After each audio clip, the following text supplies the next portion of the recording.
You know, when a family hits a crisis, trying to find help can feel like wandering through a maze in the dark. You've got dozens of services, agencies, advocates, but so often they just don't talk to each other. And this leaves families to navigate a really confusing, totally overwhelming system all by themselves. Today, we're going to explore a blueprint for turning that maze into a clear, coordinated lifeline. And this quote, wow, it really gets to the heart of it all. That feeling of isolation is one of the most damaging parts of a crisis for any family. So, this isn't just about logistics, it's about restoring a sense of safety and community right when people need it most.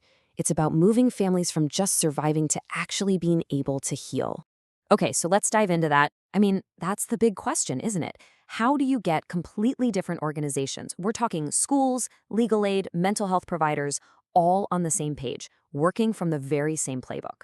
Well, the answer, as we're about to see, is both surprisingly simple and incredibly powerful. So first, let's really unpack the problem here. Why does getting help so often feel like more work than the crisis itself? Well, it all comes down to trying to navigate all these disconnected systems, each with its own language, its own rules, and its own processes. Just think about what a family truly needs in that moment. They need a guide, right? Someone they can actually trust to lead the way. They need a safety plan that's practical, not just some generic piece of paper. And maybe most importantly, they need a team that actually talks to each other, so they don't have that exhausting, re-traumatizing experience of telling their story over and over and over again. And when that coordinated approach is missing, the consequences are pretty severe. Families get burned out just trying to manage it all. They get conflicting advice from different well-meaning services, which only creates more confusion and mistrust. And ultimately, yeah, they fall right through the cracks of the very system that was supposed to catch them. So, how do we fix this? Well, the solution isn't some fancy new technology or another giant agency. It's something way more fundamental, a shared language. Let's take a look at how this simple idea can build a real system of support from the ground up. Believe it or not, it all comes down to just 5 words. That's it. The idea is, by getting every partner in a community to agree on what these 5 simple terms mean and how to use them, a powerful framework for coordination just emerges. It cuts right through all the noise. It's all about standardizing the basics so everyone is finally speaking the same language. All right, the first word is role. It's a simple, direct question. Who is responsible for this step? Is it the family advocate, the school counselor? By clearly defining the role, you immediately get rid of any confusion about ownership. There's no more finger pointing or that, oh, I thought you were doing that problem. It's just crystal clear. Next up, we have trigger. What specific event created this need for help? Was it an eviction notice? An incident of harassment? By having a standard list of triggers, a case manager can understand the context and the urgency instantly, without the family having to relive their entire backstory from scratch. Third is workstream. Now, this is just the repeatable process for providing help. Think of it like a playbook. First, you triage the immediate needs, then you create a stabilization plan, and finally, you connect the family to the right resources. It makes sure the process is consistent and predictable no matter which door the family happens to walk through first. Now, this next one, this is a really cool one, artifact. This is the tangible, documented output of all the work. It could be a safety plan, a referral log, a shared progress report. It's the physical proof that turns all those conversations into concrete action, making the plan visible and shareable for the whole team. And finally, we have handoff. And this might be the most critical word of all for preventing families from falling through the cracks. A proper handoff isn't just saying, hey, go talk to this person. No, it's a formal transfer. It has to include a summary, a specific action that needs to be taken, and a clear deadline.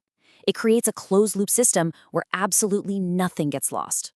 So there we have it, our 5 words: role, trigger, workstream, artifact, and handoff. Now, let's see how they all come together in a real-world scenario to turn a moment of total crisis into a concrete, manageable plan. So imagine this. A family suddenly loses their housing. Okay, that's the trigger. An advocate, that's their role, steps in and immediately starts the triage workstream. The output is an artifact, a simple, clear plan for the next 7 days. So, the crucial thing here is that the family leaves not with a feeling of dread, but with an actual, actionable path forward. And this, right here, just brilliantly sums up the difference. A stack of brochures is just more work for a family that's already drowning. But a clear pathway, a single unified plan, now that is a lifeline. It's the difference between being handed a map of a confusing city and being given a guide who walks the first few blocks right there with you. Now, the impact of this approach, it goes so much further than just one family's plan. When an entire community starts adopting this shared language, it begins to fundamentally rebuild trust, not just for the families, but within the entire support network itself. Let's just look at this side by side. On the left, you've got the maze, starting over constantly, getting conflicting advice, being handed a stack of brochures. It's pure chaos. And on the right, the result of a coordinated system, one coherent plan, clear next steps, and a real pathway to stability. The contrast is just so stark, and honestly, it's life-changing. And these positive effects just ripple outward through the whole community. When a family is stable, kids can actually focus in school. Adults can show up for work. You see fewer spillover crises that strain public resources. And the support organizations themselves, they start working together as a true coalition, coordinating their efforts instead of competing for funding. It's a win-win. Ultimately, this brings us right back to where we started. This whole thing isn't just about efficiency or logistics. It's about healing. When a family feels seen, heard, and genuinely supported by a system that is actually working together for them, trust begins to come back.